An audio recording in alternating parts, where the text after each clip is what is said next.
No matter how old you are, you want strong legs and good balance to get you through life.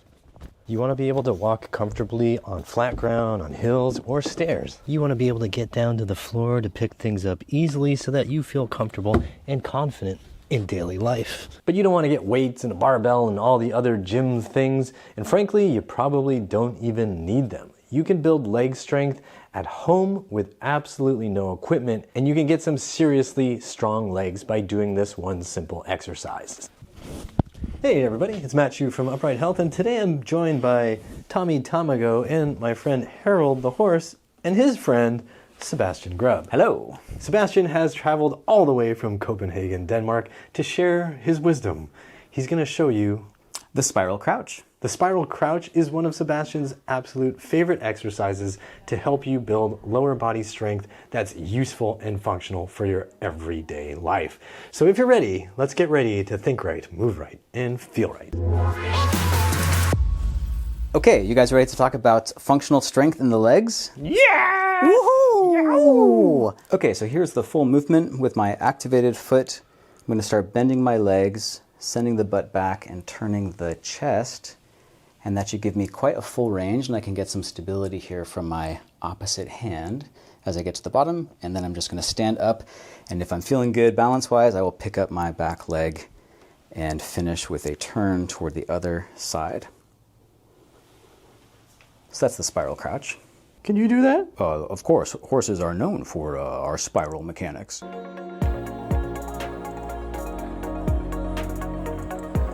So we're going to start with the foot. Since the foot is the foundation of leg exercises and the foundation of how we tend to move through the world. So the spiral crouch depends on the foot creating balance along with the hip. So the first thing to do is spread the toes. And if that's a foreign concept to you, that's something to work on, maybe a separate project. But you can also manually grab your big and little toe to take them wider.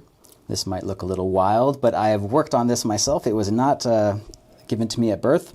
Yeah, so the opposite of that would be maybe the toes being squished together or lifting up where you don't have the assistance of the muscles underneath your foot to create balance, or squished in and then rolling to one side. Or it's pretty common to have maybe the big toe or the little toe be picking up because the foot doesn't have weight distributed evenly through it. So a common way to think about that is as a tripod. And I like to think of the heel, the little toe, and the big toe. So these 3 points are creating this triangular, very stable shape, and the foot is activated with this little toe grab, almost as if I was trying to pick up a piece of the floor.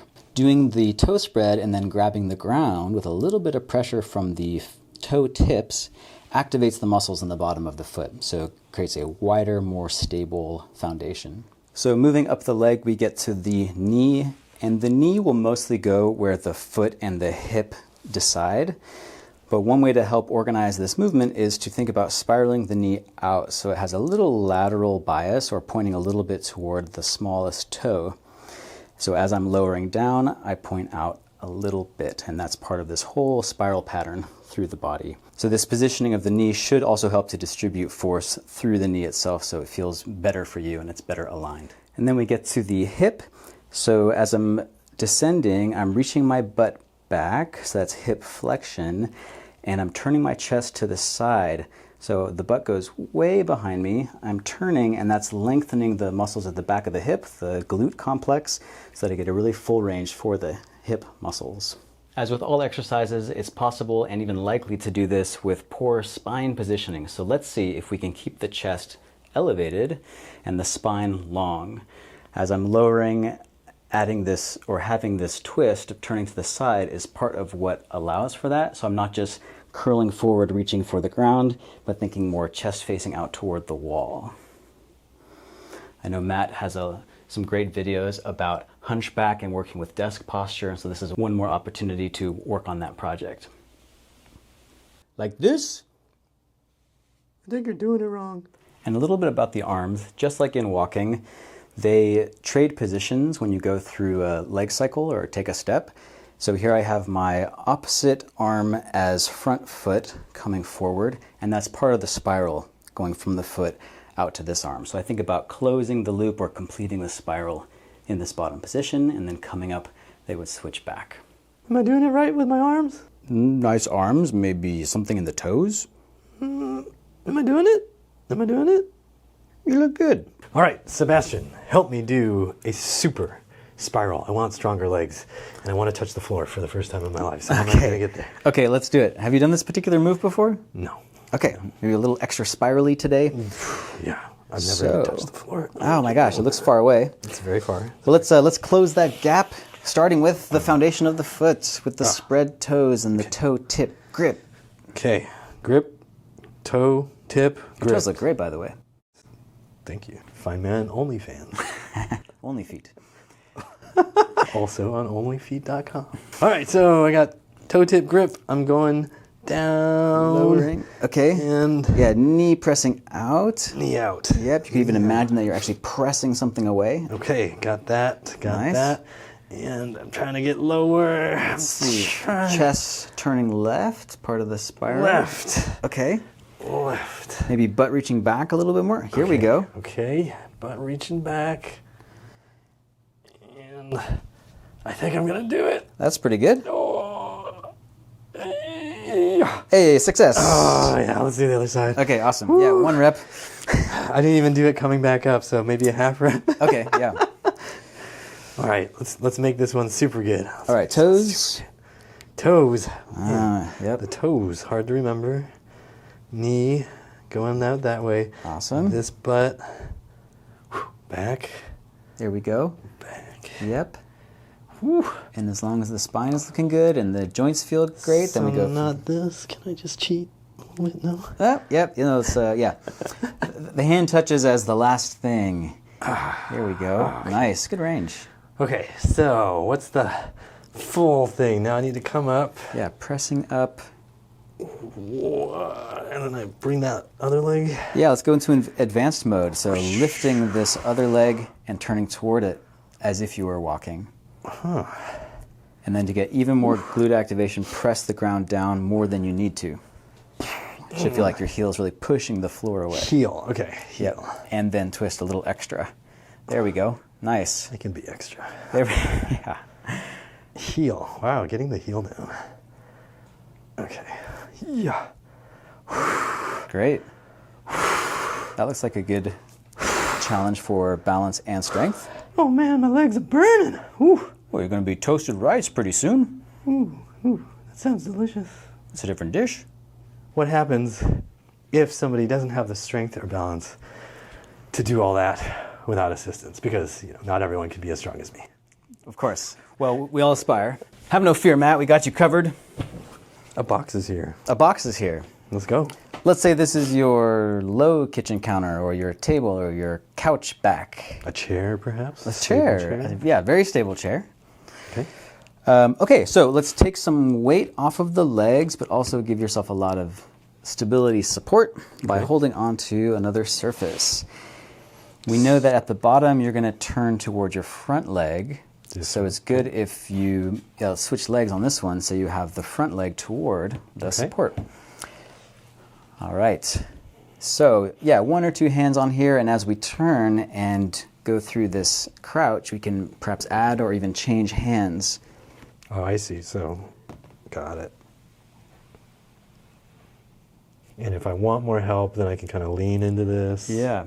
Not that I'm, struggling at all, but yeah.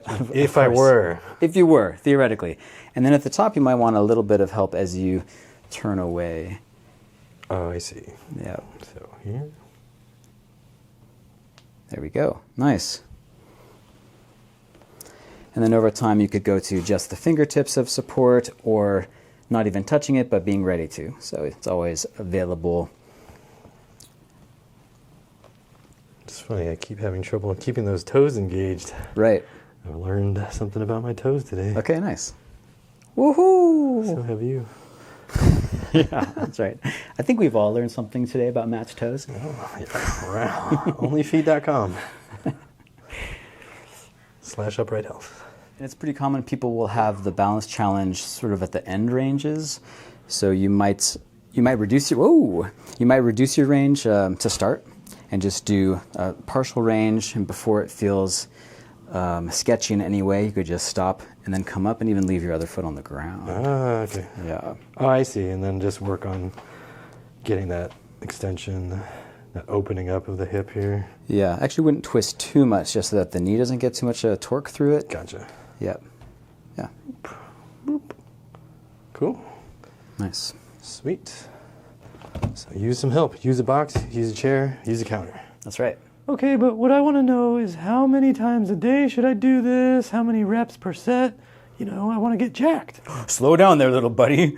Good to start with 3 to 5 reps once a day, till it feels really solid. Okay, but how many reps and sets should I do per week if I want to get jacked? I'll answer that. If you feel really good with the balance and getting the full range, then something like 5 to 10 reps is actually plenty. A lot of people burn out around 8 reps when they're really reaching down to the very bottom. And then you might do that, say, 3 sets within a workout twice a week. That'd be a lot of glute burn for you. I love me some glute burn, baby. Just a reminder that this whole thing is based on the map of walking. That means the limb positioning, one leg forward and the opposite arm forward, as well as the emphasis on balance. So doing the spiral crouch should help you for your lifetime to have the strength and the stability you need to get through the world, as well as being a great way to come down to the floor. It really is a really nice option to get down to the floor, so I really recommend you try this. It's lots of fun and it's great for your leg strength and your glute strength. Sebastian, thank you for sharing the spiral crouch with us. Tell us, where can people find more of your content? Usual social media, especially Instagram and YouTube, and in-person workshops in Northern Europe and in California. Sweet. And where can they find the schedule and details on your workshops? Check out the website. There's a workshop calendar in there. Sweet. So that's going to be all linked down below. Thank you so much again, and I hope you try this exercise. If you do, when you do, please drop a comment down below to let us know how the exercise felt for you, where you struggled, or where you succeeded. I want to know. Hit the like button, subscribe, and as always, I hope you always remember that pain sucks. Life shouldn't. Spirals forever!